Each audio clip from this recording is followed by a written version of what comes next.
I came here in 1988 for the first time, and actually I was offered a job in Sydney, and I turned it down because I was concerned about the whites-only immigration policy. I thought, why would I, as an Asian, want to emigrate to Australia? But I'd always dreamed of seeing a duck-billed platypus. So I came in 1988 as a guest of the Commission for the Future, which was a very exciting organization set up by the government. It's not, doesn't exist now, but and it was a very interesting experience for me on a couple of levels.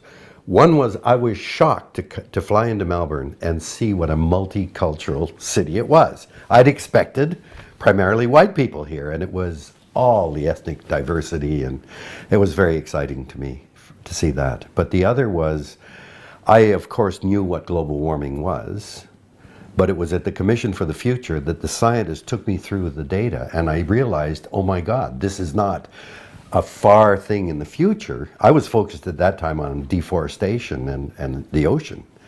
And I realized we've got to start acting on this now. So my first visit here was a wake-up call for me that climate was something far more urgent than I ever imagined. But at that time in '88, around the world, the environment was at its absolute height in terms of awareness. I think Paul Keating was the Prime Minister then, and Roz Kelly was the Minister of the Environment. I was very, very impressed with Roz. She was at Rio in '92, and Australia was saying all the right things. In the United States in 1988, George H.W. Bush said, if you elect me, I'll be an environmental president. Not a green bone in his body, but he said it because he was forced to by the American public. Margaret Thatcher filmed in picking up litter in London, and she turned to camera and said, I'm a greenie too. 1988, I also went swimming in the Barrier Reef, and wow, what an experience that was for me. Fell madly in love with this country and have never lost my passion for Australia and Australians. Now, what, 22 years later, 23 years later, wow, huge changes. First of all, I dove on the Barrier Reef a few months ago. I was stunned, absolutely stunned. In only 22 years, the reef is very radically changed. And, you know, one of the most striking things to me was the stag coral, the first time, a beautiful kind of blue coral. Much of it is just rubble now. You don't see those vast areas of stag coral. And the coral is very definitely sick as far as I could see. The fish life is far less abundant. Of course, when you get tourists coming who for the first time go to the reef, they think, oh, wow, isn't it wonderful, because you see fish and all that. But when you have a baseline, as I do, of '88 to now, it's obvious. I think there is a growing kind of understanding something's wrong, and maybe it's got to do with human beings. Now, in the interval between '88 and now, what's happened? One of the major problems is that the corporations got smart. They started to use a lot of the techniques the environmentalists did.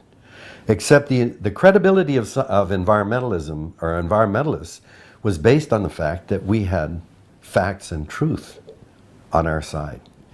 Corporations have totally blown that line. We've seen that with the tobacco industry, where they knew damn well the evidence was in. They lied, they cheated, they did all kinds of things.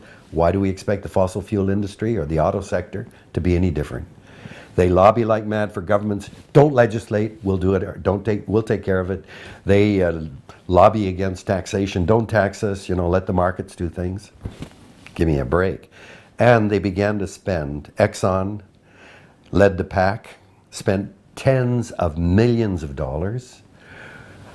Right-wing neoconservatives like the Koch brothers in the United States began to spend hundreds of millions of dollars supporting right-wing think tanks like the Competitive Enterprise Institute, Cato Institute, the Homeland Foundation, all saying climate change is junk science, casting aspersions on the scientific evidence, supporting a handful of so-called skeptics.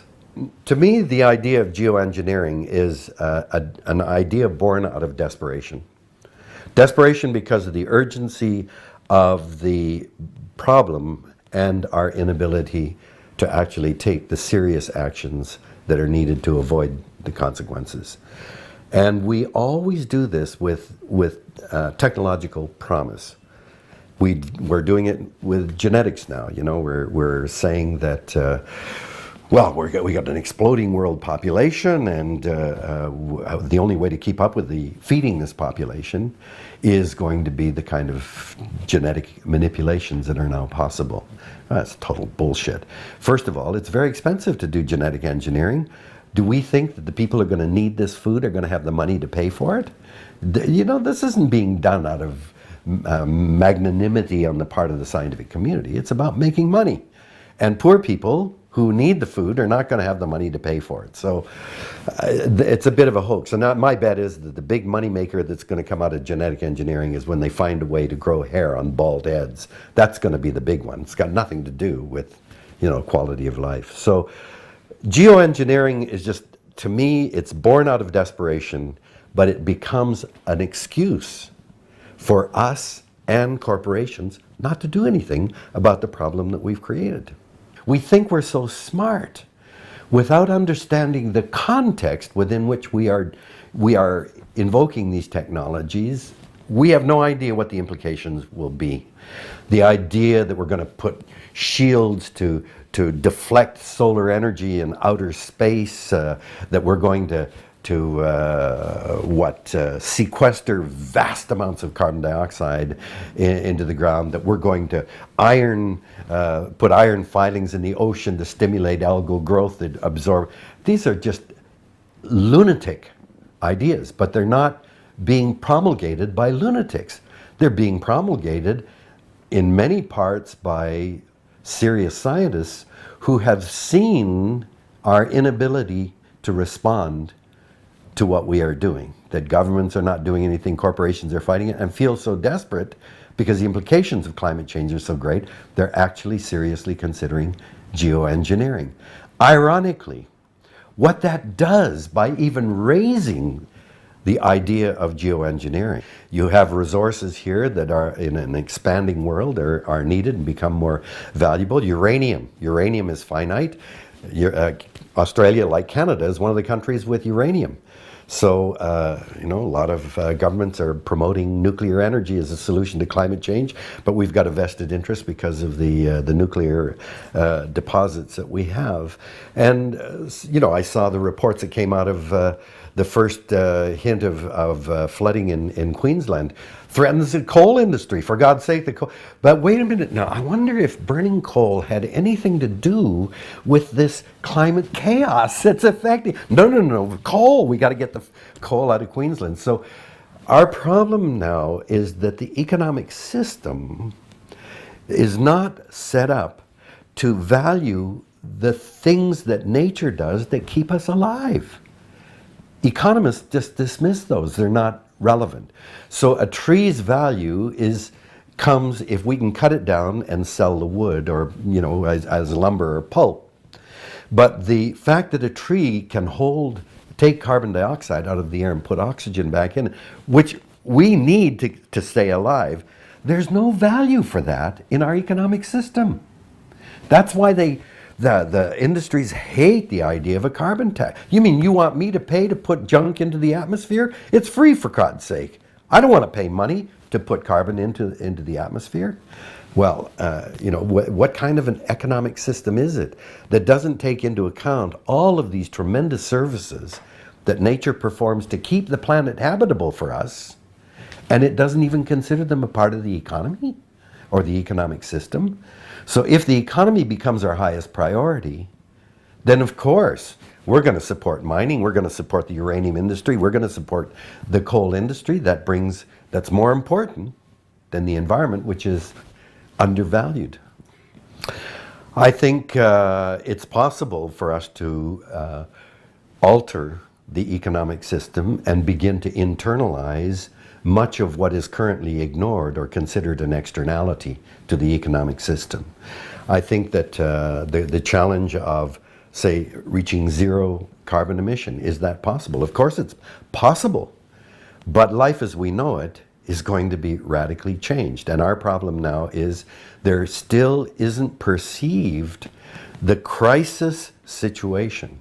We've got precedent to tell us that we are capable of big change. In 1944, as the Allies began to realize they were going to win the war, there was a meeting held in Bretton Woods in Maine. It was led by the Nobel Prize winning economist John Maynard Keynes. And the question was, what do we do after the war? There are going to be countries that have been devastated. How do we get things back up going? And so Bretton Woods, they created the IMF, International Monetary Fund. They created the World Bank, and they tied the world's currency to the US greenback. And it worked. You think of Japan and Germany, absolutely pounded by the war, and after the war became two of the mightiest economies on the planet. It worked, but the problem was they left out nature. They left out the environment. It was all focused on human beings and human development and the human economy. So now is a time for us, we need every bit as urgently Bretton Woods too. We've got to come together. And even at Davos in Switzerland, they are now saying this economy, you know, we've got to modify it.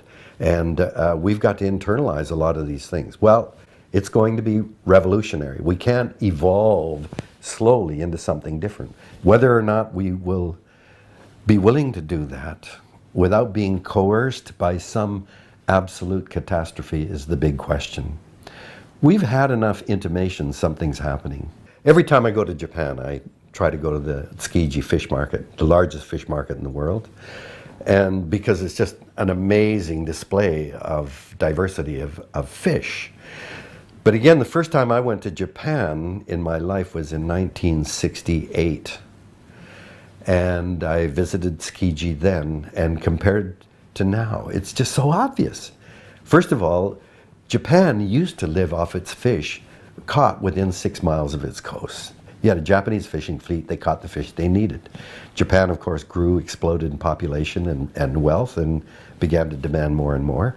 Now their ships ply the oceans of the planet and have the ability to take numbers in you know, beyond understanding today. But the fish are getting more and more foreign from far away. And when you look at the bluefin tuna that they're selling there, they're getting smaller. That's why they're more expensive. One just recently sold for $400,000, one fish. And that's because the rarer they get, the more people are willing to pay to have it. And then it means that a fisherman, if he can get $400,000 for one fish, means you're willing to fish for years just to catch that one fish, because you'll make a lot of money. So we'll drive it to extinction. The sadness to me is, if any country should understand the problem, it's Japan. And I kept saying to the Japanese, what is Japan without fish? Can you imagine your culture, your history, the very definition of what it is to be Japanese, in large part, is measured by fish. Why aren't you leading the world in crying for change? But the Japanese think, well, everything's fine. I mean, you go to Tsukiji, look, there's lots of fish. What's the problem?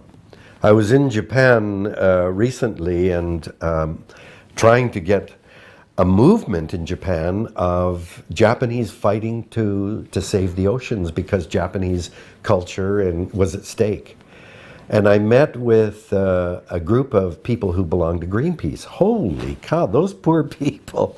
Yeah, they are so beleaguered. You know, you say, Greenpeace. Oh, well, you know, people get mad or they get scared, but Greenpeace is regarded by the average Japanese as a loony group of people.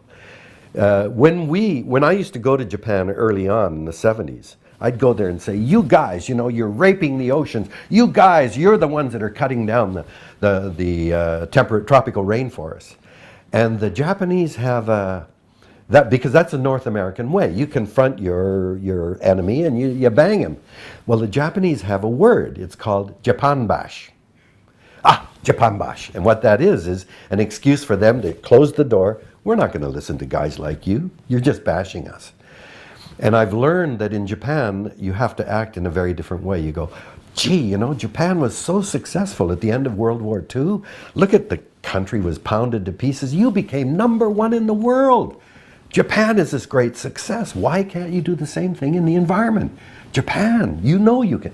You feed on their sense of pride, but you encourage them rather than to bang them like that.